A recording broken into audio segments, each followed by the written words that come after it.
নমস্কার বন্ধুরা, কৃষ্ণা রান্নাঘর উইথ ভিলেজ ফুডে আপনাদেরকে অনেক অনেক স্বাগত জানাই। কয়েকদিন আগে একটা ভিডিওতে আমি আপনাদের সঙ্গে জানতে চেয়েছিলাম যে আপনারা কী ধরনের রান্নাবান্না পছন্দ করেন।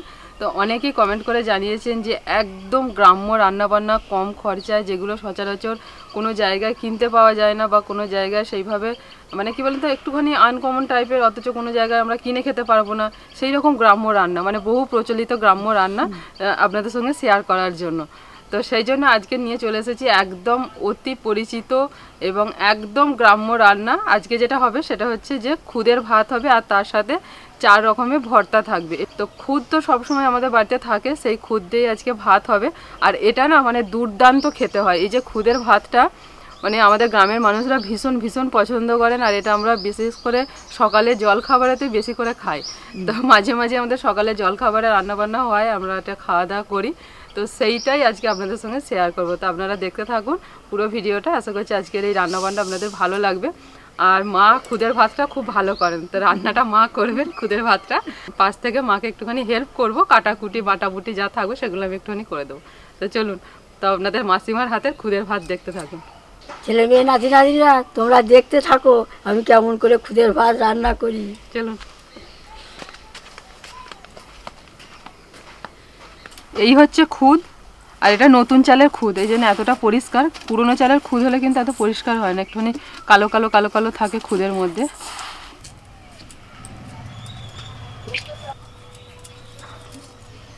যাজ্ঞে বাবু, ঠান্ডা হলেও উনুনটা এক চান্সে ধরে গেছে।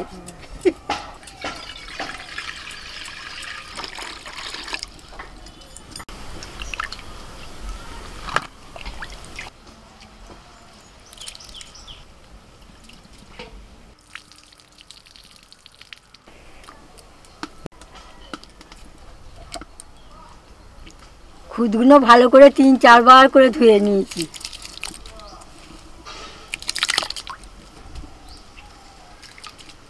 কাঁচা লঙ্কাগুলো দিয়ে দিচ্ছি, নুন দিয়ে দিচ্ছি।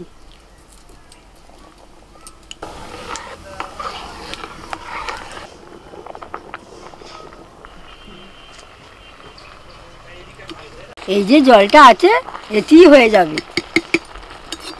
আলুগুলো তুলে নেবো, চন্দ্রমুখী আলু তো সেদ্ধ হয়ে গেছে।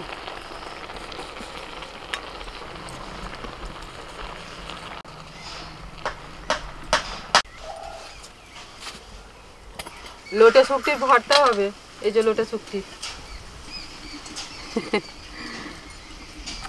এগুলো এখন এরকম লাগছে দেখতে। এগুলোকে কেটে পরিষ্কার করে যখন রান্না হয়ে যাবে তখন খেতে দারুণ লাগবে। এখন শুকনো দড়ি দড়ি লাগছে মাছগুলো, আগে সব গরম জল দিয়ে ধোয়া টোয়া হয়ে যাক।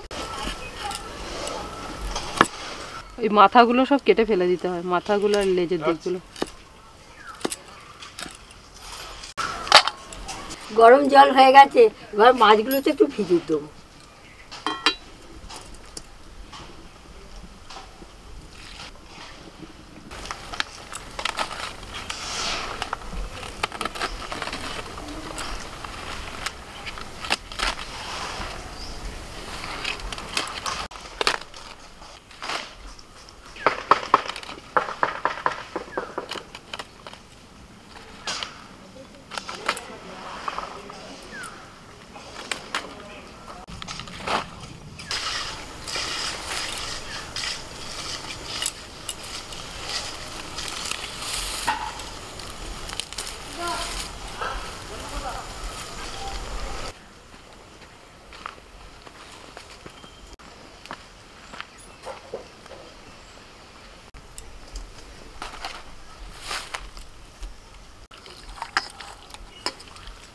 একটুখানি ভিজতে দিলাম, এবার ভালো করে কষতে কষতে পরিষ্কার করে নেবো।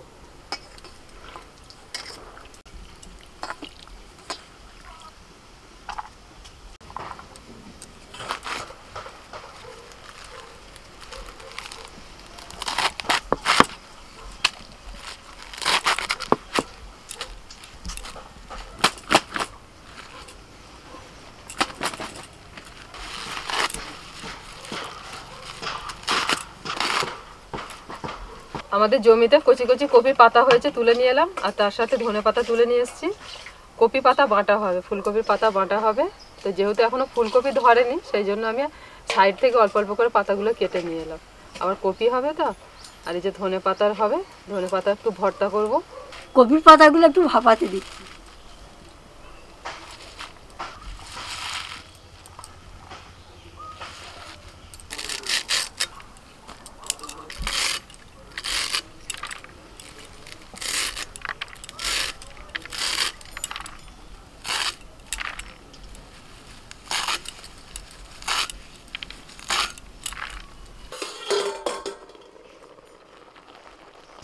দেখো সেদ্ধ হয়েছে নাকি? হ্যাঁ, হয়ে গেছে।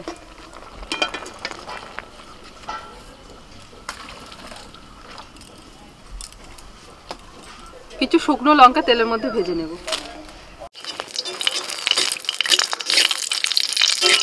শুকনো লঙ্কা ভাজা হয়ে গেছে।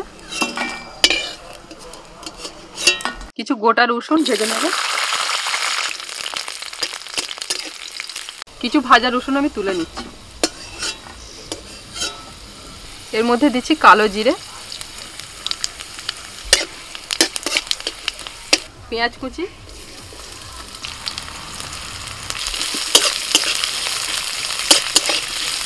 তিনটে কাঁচা লঙ্কা ভেঙে দিয়ে দিচ্ছি। পেঁয়াজ রসুন কাঁচা লঙ্কা ভাজা হয়ে গেছে, সিদ্ধ করা কপির পাতা দিয়ে দিচ্ছি।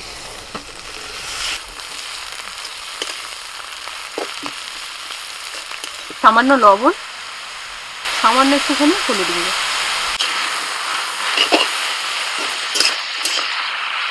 কপি পাতাটা নাড়াচাড়া করতে করতে এরকম শুকনো শুকনো হয়ে যাবে, তখন তুলে নিতে হবে।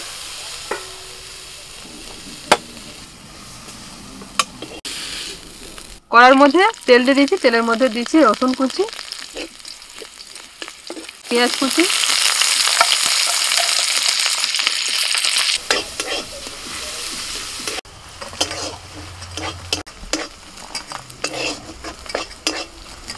কপি পাতা ভাজতে গিয়ে কড়াটা একটু পুড়ে গেল। মা, কড়াটা দেখুন কেমন পুড়ে গেল। ভাজা করলে একটু পুড়ে যায়। পেঁয়াজ আর রসুন ভাজা হয়ে গেছে, এখন এর মধ্যে দিয়ে দিচ্ছি ধনে পাতা।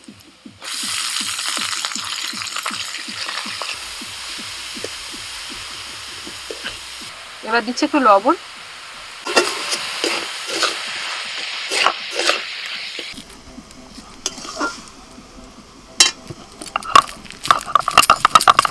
অনেকটা পাতা তো দুবারে বাটবো।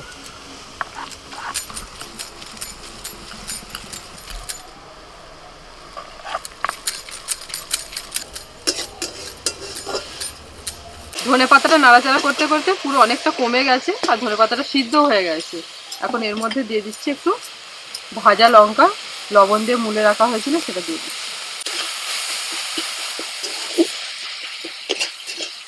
ধনে পাতার ভর্তা আমার রেডি। কড়াইতে আবারও সরষের তেল দিয়েছি, তেলের মধ্যে দিচ্ছি 4টে শুকনো লঙ্কা, রসুন কুচি, পেঁয়াজ কুচি,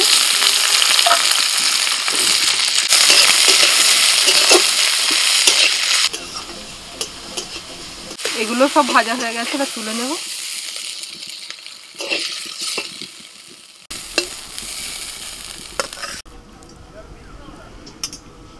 কড়াই তেল দিয়ে দিয়েছি, তেলটা গরম হয়ে গেছে, এবার শুকনো মাছগুলো ভেজে নেব। এর আগেও আমরা শুকটি মাছ রান্না করেছিলাম, তো অনেকে বলেছিলেন যে এটা শুকটি নয় শুটকি। কথাটা শুটকি, কিন্তু আমাদের চলিত ভাষা বলতে বলতে সে শুকটি হয়ে যায়। মানে ছোট থেকে যেটা বলে বলে অভ্যস্ত হয়ে গেছে, তো সেটাই হয়ে যায়। ওই জন্য আমরা শুকটিই বলে ফেলি, শুটকি আর হয় না। কি বলছে শুটকি? আমরা তো শুকটি বলি, শুটকি শুটকি আমাদের গ্রাম্য ভাষা, তোমরা একটু মানিয়ে গুছিয়ে নিও। শুটকি না শুটকি কি বলছো কিছু বুঝতে পারিনি। বলতে বলতে অভ্যস্ত হয়ে গেছে। লোটে শুকটি ভাজা হয়ে গেছে। আলু মাখাটা করে নি। পেঁয়াজ আর রসুন ভাজা দিয়ে দিচ্ছি, শুকনো লঙ্কা ভাজা, লবণ, একটু সরষের তেল দেব,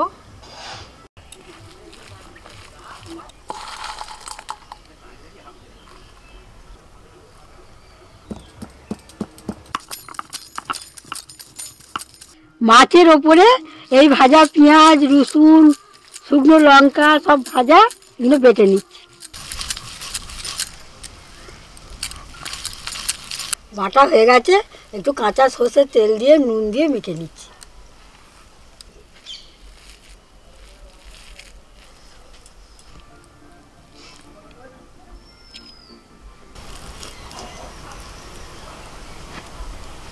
কপি পাতা বাটাটা দিয়ে খাওয়া আগে, কপি পাতা, তারপর ধনে পাতা ভর্তা খাবে।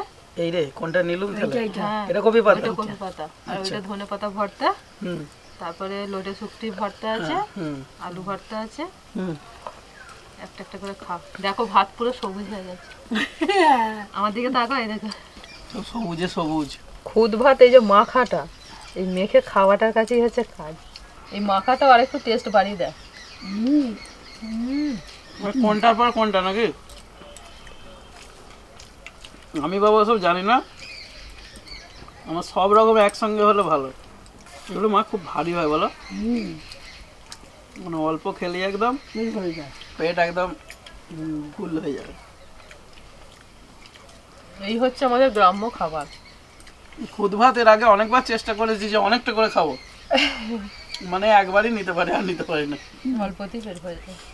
মাছ মাংস ডিম সব রকমই খেতে ভালোবাসি, কিন্তু আসল যদি গ্রামের স্বাদ পেতে হয় এর কাছে কেউ নেই। এই জিনিস কোথাও পাওয়া যাবে না, একমাত্র বাড়িতেই পাওয়া যাবে। এইটা বড় বড় হোটেল রেস্টুরেন্ট কেউ দিতে পারবে না। এখন তো আমরা ভালো লাগে বলে খাই, কিন্তু মায়ের কাছে ঠাকুমার কাছে সব শুনেছি এটা হচ্ছে মানুষের বাঁচার খাবার ছিল, যে চাল ডাল এই সবগুলো ঠিকঠাকভাবে যখন পাওয়া যেত না, আগেকার সময়ে পরিবারের আর্থিক অবস্থা ঠিক ছিল না, তখন ঢেকিতে যখন ধান ফান ভানানো হতো, শেষে যে খুদগুলো পড়ে থাকতো মানে ভাঙা চালগুলো, সেগুলো আর কি আলাদাভাবে কম দামে বিক্রি হতো, তো সেইগুলোই কিনে আর কি যা হোক করে চালাতো। একবার জানিস আমি তখন ছোট, এক সপ্তাহ ধরে বন্যা হয়েছে, বন্যা এক দুয়ার থেকে উঠোনে নামা যায়নি। এবার ঘরে ধান থাকতেও খেতে পাওয়া যায়নি, শুধু লোকের আমাদের পাশের বাড়ি তাদেরও অবস্থা খারাপ, তারা তাদের বাড়িতে খুদ এনে রান্না করে খাওয়া হয়েছে, জানিস তো। সত্যি সেসবের দিন মনে পড়লে কিরকম একটা মনে হয়। খুদ ভাতটা আবার একটু ঝাল ঝাল না হলে ভালো লাগে না। আর দেখো আমি আমার এদিকে মাখাও নিয়েছি, আর এদিকে ভাজাও নিয়েছি। তারপর বলো মাসিমার হাতে খুদের ভাত তোমাদের কেমন লাগলো? তাহলে আবার তোমাদের সঙ্গে কালকে দেখা হবে, আজকে আসি।